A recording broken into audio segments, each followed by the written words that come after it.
ಸರ ಹೋಳಿ ಹುಣ್ಣಿ ಆಯ್ತು ರೀ ಒಟ್ಟ ನೀರೇ ಇಲ್ಲ ನಮ್ಗೆ ಪರಿಸರ ಐತೆ ಟಂಕರ್ ಬರ್ತಿ ಬಂದಾಗ್ಯಾವ 8 ದಿನ ಆಯ್ತು. ಈಗ ನೀರು ಎಲ್ಲಿಂದ ತರಬೇಕು ರೀ? ಹೆಬ್ಳಿನ ತಂದು ಎರಡು ಕಡೆ ಕುಡಿಲಾಕ್ತೀವಿ.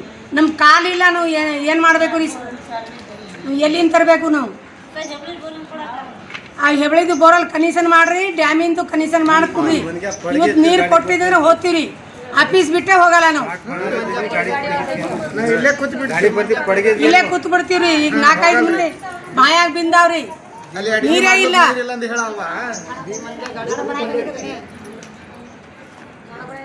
ಹೋಳಿ ಹುಣ್ಣಿ ಹಿಡಿದು ನೀರೇ ಇಲ್ರಿ ಸರ್ ನಮ್ಗೆ. ನಮಸ್ಕಾರಪ್ಪ, ನೀವು ನೀರು ಚಾಲು ಮಾಡ್ಕೊಡ್ರಿ ನಮ್ಗೆ.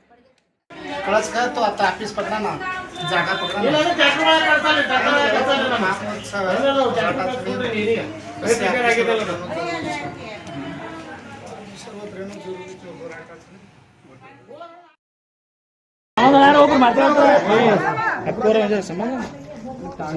ಮುಂಚೆ ಒಂದು 200 ಮೀಟರ್ ರೀ ನಮ್ಮ ತಾಡಕ್ಕಿಂತ ಮುಂಚೆ ಒಂದು ಕೆರೆ ಇದ್ರಿ ಅಲ್ಲಿ ಯಾವತ್ತು ಬೇಸಿಗಾಲ ಇಲ್ರಿ ಮಳೆಗಾಲ ಇಲ್ರಿ, ಯಾವತ್ತು ಅಂದ್ರೆ ನೀರು ಇರ್ತದೆ ಅಲ್ಲಿ. ಅದಕ್ಕೆ ಸ್ವಲ್ಪ ನಾವು ಏನಾರು ವ್ಯವಸ್ಥೆ ಮಾಡ್ಕೇಸಿ ಕೆದರ್ತೀವಲ್ರಿ, ಅದು ನಮ್ಗೆ ಪರ್ಮನೆಂಟ್ ನೀರು ಆಗಪ್ಲೆ ಅದಾವ ರೀ. ಅದಕ್ಕೆ ಸಾಗರ ಈಗ ಪ್ರೆಸೆಂಟ್ ವ್ಯವಸ್ಥೆ ಮುಗಿಸೋರಿ ಅದು ಆಮ್ಯಾಗಿಂದು ಬಾಯಿ ಹೊಡೆದಾಗಲ್ಲ. 3-4 ಬೋರಲ್ಲ ಬರೀ ಒಂದು ಬೋರಲ್ದು ನಮ್ಗೆ ಏನಾದ್ರು ತಾಂಡ ಕನೆಕ್ಷನ್ ಮಾಡೋಕ್ಕೆ ವ್ಯವಸ್ಥೆ ಮಾಡ್ಕೊಡ್ರಿ. ಇಲ್ಲಾಂದ್ರೆ ಮುಂದಿನ ತಾಂಡದಲ್ಲಿ 2 ಟಾಕಿ ಅವರಿ ಇರ್ಲಿಕ್ಕೆ ನಮ್ಗಿಂತ ಒಂದು 15-20 ಮನೆ ಹೆಚ್ಚಿಗೆ ಬರೀ.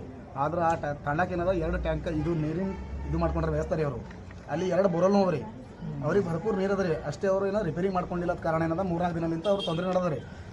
ಅದು ಏನದ ನಮ್ಗೆ ಬಗೆಹರಿಸ್ರಿ ಸ್ವಲ್ಪ. ಇದು ದಿನಲೂ ಏನದ 3 ಟ್ಯಾಂಕರ್ ನೀರಿಂದ ನಮ್ಗೆ ವ್ಯವಸ್ಥೆ ಮಾಡ್ಕೊಡ್ರಿ. ಅದು ವ್ಯವಸ್ಥೆ ಮಾಡೋದ್ರೊಳಗೆ ಏನದ ನೀವು ಎಲ್ಲರೂ ನಮ್ಮ MLA ಸಾಬ್ರಿಗೆ ಮಾತಾಡ್ಸಿ ಅದು ನಮ್ದು ತಾಂಡಕ್ಕೆ ಪರ್ಮನೆಂಟ್ ವ್ಯವಸ್ಥೆ ಮಾಡಪ್ಲೆ ಕೆಲಸ ಮಾಡ್ರಿ. ನೀವು ಯಾರು ಅಪ್ರೋಚ್ ಆಗ್ರಿ, ಮಾತಾಡ್ತೀನಿ. ನಾವು MLA ಅವರಂತ ಗೊತ್ತಿ, ಶಾಸಕರಂತ ಗೊತ್ತಿರಿ. ಇಲ್ಲ ಗಮನ ತರಬೇಕಲ್ಲ, ನಾನು ತರ್ತೀನಿ, ನೀವು ನಿಮ್ಮ ಹಂತದಾಗ ಮಾಡ್ರಿ. RI ಪಾಟೀಲ್ ಸಾಬ್ರಿಗೆ ಫೋನ್ ಹಚ್ಚಿದ್ರಿ, ಅವ್ರು ಏನೋ ಅನಿವಾರ್ಯ ಕಾರಣ ಏನೋ ಪೂನಾಕಿನ ಎಲ್ಲೋ ಹೊರಗೆ ಹಾಸ್ಪಿಟಲ್ ಕಾರಣಕ್ಕಾಗಿ ಹೋಗಿರ್ತೀವಿ ಅವ್ರಿ. ನಾವು ಅವ್ರು ಬಂದ ಮೇಲೆ ಅವ್ರಿಗೂ ವಿಸಿಟ್ ಕೊಡ್ತೀವಿ. ಕೊಡ್ರಿ, ನಾವು ಹೇಳ್ತೀವಿ, ನೀವು ಹೇಳ್ತೀರಿ, 2 ಕರೆಕ್ಟ್ ಆಗ್ತಾವ. ಏನಾದ್ರು ಬಜೆಟ್ ಏನಂತಂದ್ರೆ ಮಾಡ್ತಾರೆ.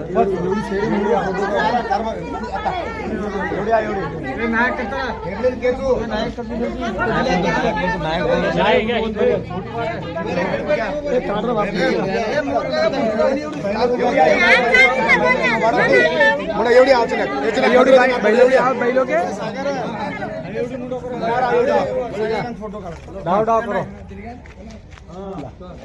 करो उभरो चक लारदान उभरो नहीं